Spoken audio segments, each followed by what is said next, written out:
반갑습니다. 말씀과 함께 하루를 시작하는 주님의 백성들을 예수님의 이름으로 축복합니다. 2022년 11월 23일 수요일 오늘 주신 말씀은 다니엘 11장 1절부터 19절까지입니다. 내가 또 메대 사람 다리오 원년에 일어나 그를 도와서 그를 강하게 한 일이 있었느니라.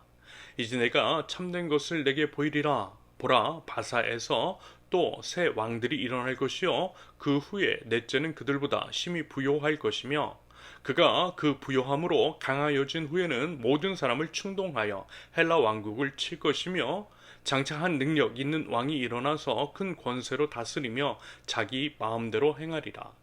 그러나 그가 강성할 때에 그의 나라가 갈라져 천하 사방에 나누일 것이나 그의 자손에게로 돌아가지도 아니할 것이요 또 자기가 주장하던 권세대로도 되지 아니하리니 이는 그 나라가 뽑혀서 그 외에 다른 사람들에게로 돌아갈 것입니다. 남방의 왕은 강할 것이나 그 군주들 중 하나는 그보다 강하여 권세를 떨치리니 그의 권세가 심히 클 것이요 몇 해 후에 그들이 서로 단합하리니 곧 남방 왕의 딸이 북방 왕에게 가서 화친하리라. 그러나 그 공주의 힘이 쇠하고 그 왕은 서지도 못하며 권세가 없어질 뿐 아니라 그 공주와 그를 데리고 온 자와 그를 낳은 자와 그때에 도와주던 자가 다 버림을 당하리라. 그러나 그 공주의 본 족속에게서 난 자 중에 한 사람이 왕 위를 이어 권세를 받아 북왕 왕의 군대를 치러 와서 그의 성에 들어가서 그들을 쳐서 이기고 그 신들과 부어 만든 우상들과 은과 금의 아름다운 그릇들은 다 노략하여 애굽으로 가져갈 것이요 몇 해 동안은 그가 북방 왕을 치지 아니하리라. 북방 왕이 남방 왕의 왕국으로 쳐들어갈 것이나 자기 본국으로 물러가리라. 그러나 그의 아들들이 전쟁을 준비하고 힘이 많은 군대를 모아서 물이 넘침같이 나올 것이며 그가 또 와서 남방 왕의 견고한 성까지 칠 것이요 남방 왕은 크게 노하여 나와서 북방 왕과 싸울 것이라. 북방 왕이 큰 무리를 일으킬 것이나 그 무리는 그의 손에 넘겨준 바 되리라. 그가 큰 무리를 사로잡은 후에 그의 마음이 스스로 높아져서 수만 명을 엎드려 때릴 것이나 그 세력은 더하지 못할 것이요 북방 왕은 돌아가서 다시 군대를 전보다 더 많이 준비하였다가 곧 몇 해 후에 대군과 많은 물건을 거느리고 오리라. 그때에 여러 사람이 일어나서 남방 왕을 칠 것이요 내 백성 중에서도 포악한 자가 스스로 높아져서 환상을 이루려 할 것이나 그들이 도리어 걸려 넘어지리라.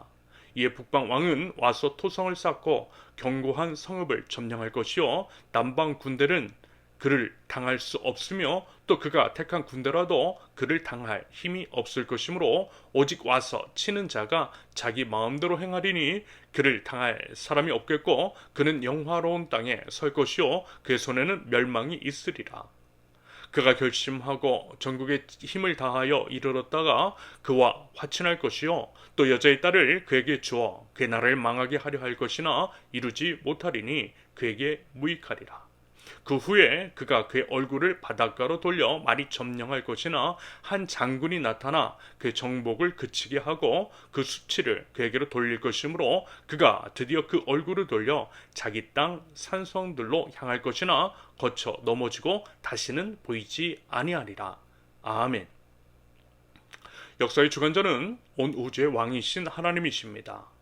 사람이 그 아무리 권세가 높고 힘과 능력이 크며 지혜와 그 어떤 것이 있다 할지라도 모든 것은 하나님의 손 아래에 있을 뿐입니다.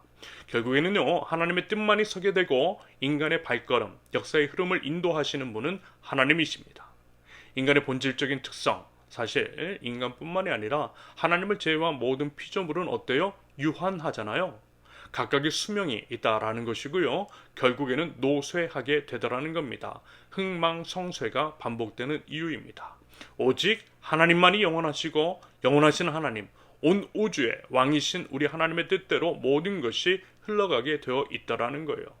그러면서 비록 아직까지는 하나님의 나라가 온전히 임하지 않아서 여러 슬픔, 아픔, 고통, 고난, 환난, 죽음 같은 것들이 존재하지만 결국에는 하나님의 나라가 임하게 될 것이고요. 하나님의 나라가 임하게 되면 모든 것들은 치유되고 회복되고 온전하게 될 것입니다.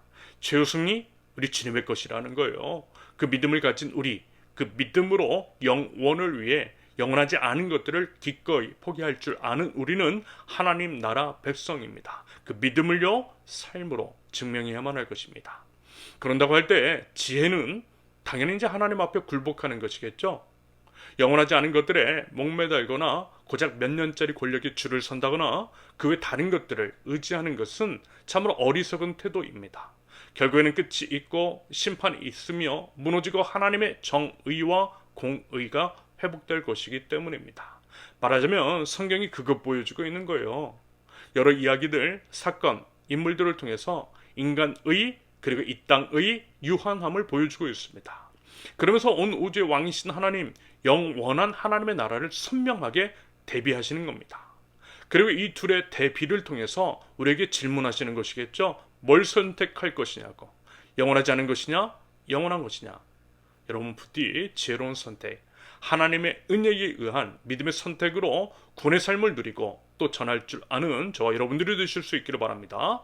오늘 이제 다니엘 11장에서 보여주는 내용도요, 정확하게 그 내용입니다. 흥망성쇠하는 여러 나라들에 대한 예언을 통해서 역사의 주관자는 누구라고요? 하나님이심을 드러내고 있습니다. 그러면서 결국에는 더 강한 자들에 의해서 뒤바뀔 운명인 여러 왕들과 또 여러 나라들을 통해서 변함없는 영원한 우리의 왕 하나님을 붙잡으라는 말씀인 거예요. 여러 비유와 상징, 미래에 대한 이야기, 지금은 이제 역사적인 사건을 통해서 확인할 수도 있는 그 당시의 예언이지만요, 결국에는 이루어지게 될 그 말씀을 허락하신 하나님의 의도하심을 볼 때에 방금 말씀을 드린 부분, 즉 이 말씀을 전해주시는 뜻과 목적을 알아 하나님을 믿고 하나님을 의지하고 하나님 나라 백성다운 삶을 살아가는 것, 이것이 성경 본문을 대하는 바른 태도일 것입니다. 그러면서 몇 가지 이제 본문에서 드러난 상징에 대한 부분을 참고로 말씀을 드리면 이렇습니다. 1절에서 내가 또 메대 사람 다리오 원년에 일어나 라고 할 때 여기서 이제 이 말씀에서의 화자, 즉 내가의 나는 누구죠? 가브리엘 천사를 의미합니다. 가브리엘 천사가 계속해서 다니엘에게 해석해 주고 있는 상황입니다. 이어서 3절에 장차한 능력 있는 왕에서 그 왕은 누구냐면요, 알렉산더 아시죠? 알렉산더 대왕이고요. 그가 이제 일어나서 바사, 페르시아 제국을 멸망시키고 헬라 제국을 이루게 되는 것을 말씀합니다. 4절에서 그 나라가 갈라져 천하 사방에 나누일 것이라는 말씀의 의미는요, 알렉산더 사막 이후에 헬라 제국이 애굽, 시리아, 마케도니아, 비두니아로 갈라지는 것을 의미합니다. 5절에서 19절까지 남방은 애굽, 지금으로 말하면 이집트를, 그리고 북방은 시리아를 가리킵니다. 이런 식으로 그 당시 중동 지역에서 벌어졌던 여러 역사적 사건들에 대한 예언이 다니엘에게 임했던 것이고요. 그것들이 이루어진 것들은 우리가 역사를 통해서 확인할 수 있는 부분입니다. 그러면서 이러한 것들을 통해서 알 수 있는 것은 앞서 말씀을 드린 것처럼 뭐라고요? 모든 역사는 하나님께서 주관하신다라는 겁니다.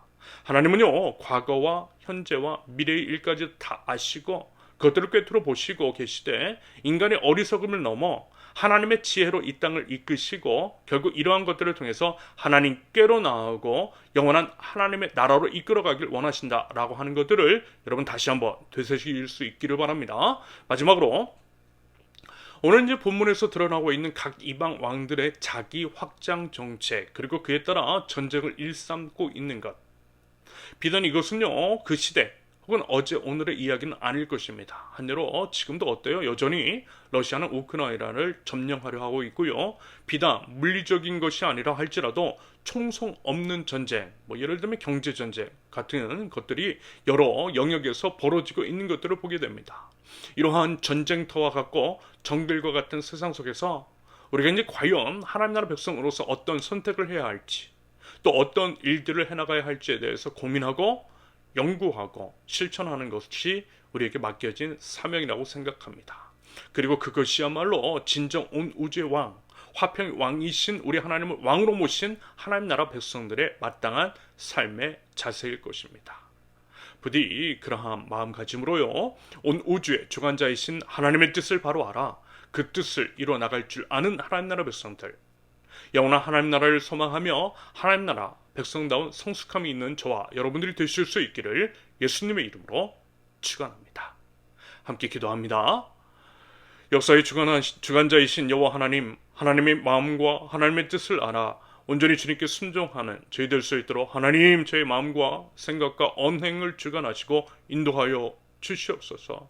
결국서가 없어지고 노쇠하게 될 영원하지 않은 것들, 요한한 인간들에게 저희 운명을 맡기는 것이 아니라 영원하신 하나님, 생명의 근원이신 주님께 모든 것들을 맡겨 드릴 줄 아는 지혜와 용기와 믿음을 허락하여 주옵소서. 하나님과 사람 앞에 겸손하기를 원합니다.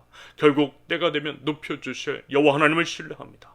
비록 보이지는 않아도 영원한 하나님의 나라에 대한 소망을 두고 살아갈 줄 아는 하나님 나라의 백성들 저희 될 수 있도록 하나님 인도하시고 하나님 은혜의 은혜를 더하여 주시옵소서. 예수 그리스도의 이름으로 기도합니다. 아멘. 오늘 하나님께서 우리에게 주신 말씀과 각자의 기도 제목을 가지고 우리 함께 각자 기도하는 시간을 갖도록 하겠습니다. 함께 기도합니다.